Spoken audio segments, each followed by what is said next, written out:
The dastardly side of politics is when an elected official purposely takes action to ensure that no matter the consequences, he or she has a personal agenda satisfied. The issue here is the Iraq War and a charge that the president had more than winning in mind. There is now a thinking process that America owes something to the kids crossing the border illegally. The arena is open for business. And there is yet another unfortunate incident of the knee-jerk. This time it's not politics. This time it involves Ferguson, Missouri, and what has transpired on their streets. More than just the news, what made the news happen and what will affect it tomorrow. I'm Ed Berliner, and the fastest 3 hours of news will question everything from Monday, August 18th, 2014.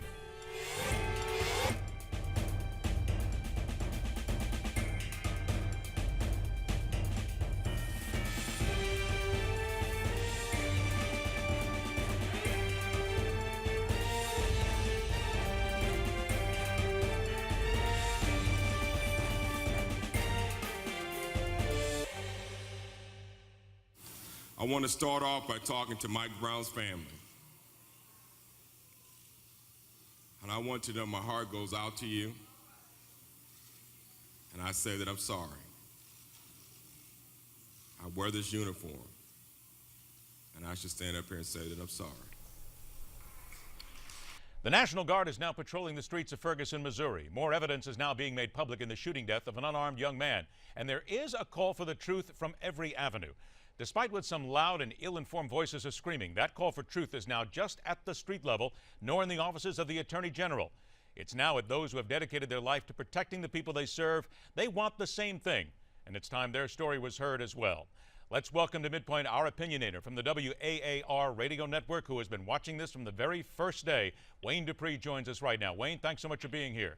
Thanks so much for having me. Wayne, what is your opinion on the press conference that we have heard within the last hour? We have heard the former New York City medical examiner Michael Baden give his opinions.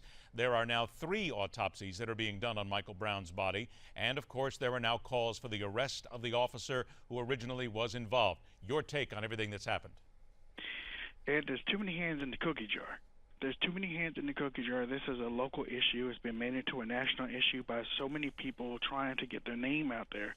And I've been quick to call Alice Sharpton, the Pink Panther Party, Messi Jackson, I'm talking about Jesse Jackson. I've been quick to call them out because they didn't have no business there.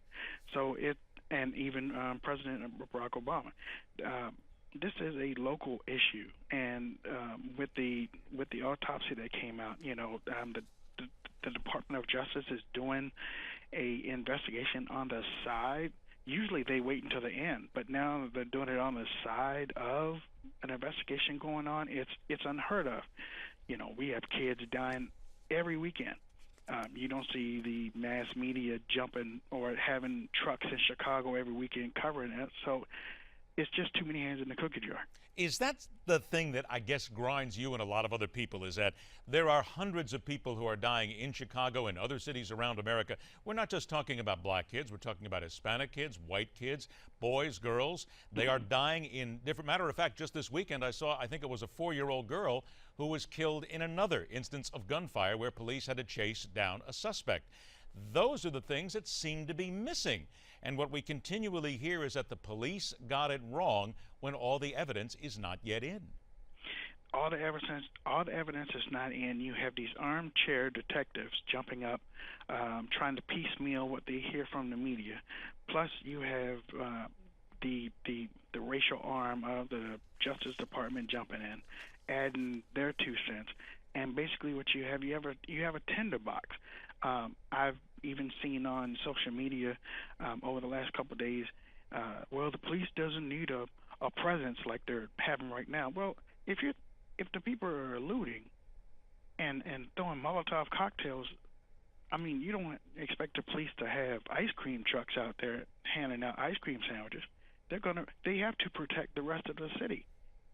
Wayne, what about the people there who are on the ground who say that a lot of the looters are coming in from out of town? We've heard that, and to be very honest, we've seen this in a number of instances in other cities where there have been riots, that these are not the people who actually live there, but those who are just taking advantage of the situation. It's a circus. It's a circus.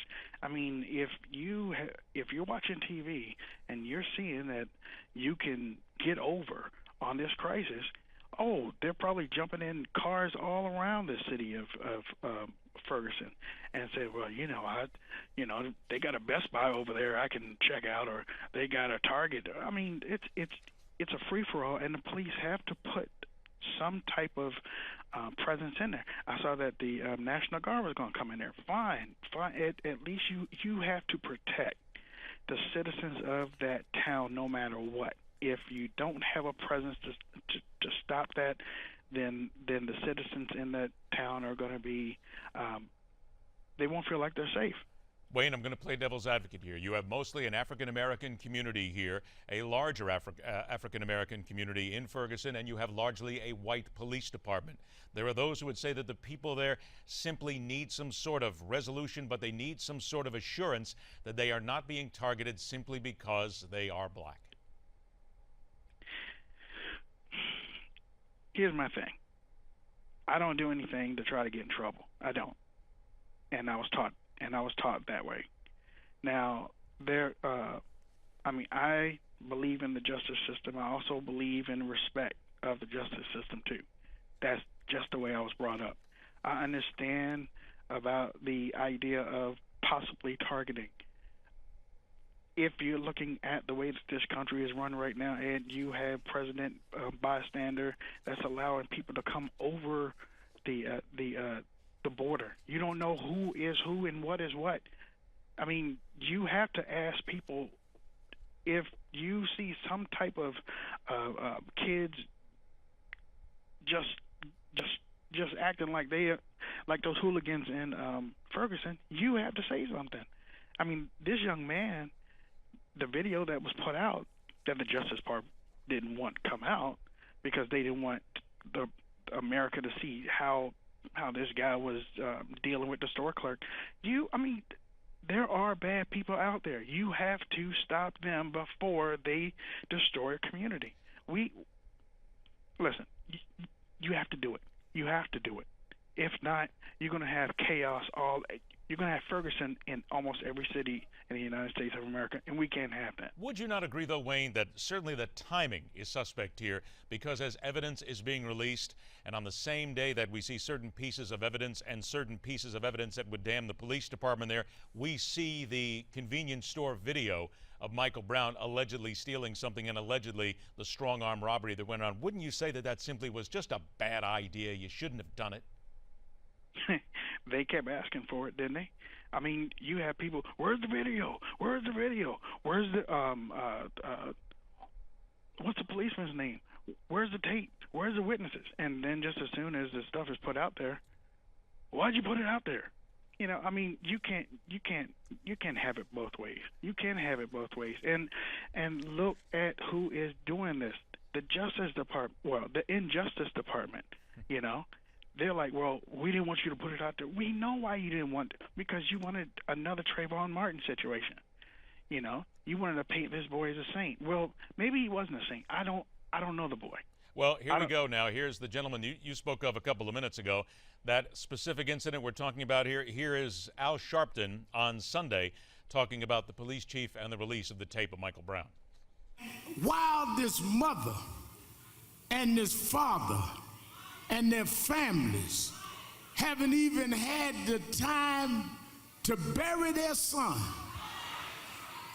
the police chief would release a tape trying to disparage his name while his mama's still weeping. I guess the question here is, Wayne, can you disparage the name of someone who apparently was involved in a robbery? And we are seeing that video right now. I guess you also have another instance of comment on the Reverend Al. Poverty pimp. That's the name I give him. I give him poverty pimp, dependency prostitute. Anything that he has to say is tainted. And before the weekend, I was putting on social media, I bet you that he has some voter registration cars or trucks out there, and that's the main reason why he's there. And guess what? There are voter registration booths in Ferguson. It doesn't make sense. I don't have anything. I tried talking to him. He blocked me on social media. I would love to be in the room with him. Wayne, I tell you what, if we could get you and Al Sharpton in the same room, I Oh, would it's make gonna that a be- 1-hour special. Man, they're going to party like it's 1776, man. It might even be a little bit more than that. We'll have to put some electronics in there to get it there, but I think a lot of people would like to see that happen. Wayne Dupree from the WAAR Radio Network, also from WayneDupree.com. Always a pleasure, my friend. Thanks so much for joining us. Thank you, Neil. Bye-bye. All right. Later on this hour, the disaster of knee-jerk and the words from one man who knows something about using violence to seek change. And after the break, the feeling that we as America owe something other than temporary food and shelter to those coming to America illegally. The arena's open for business right here when MidPoint continues.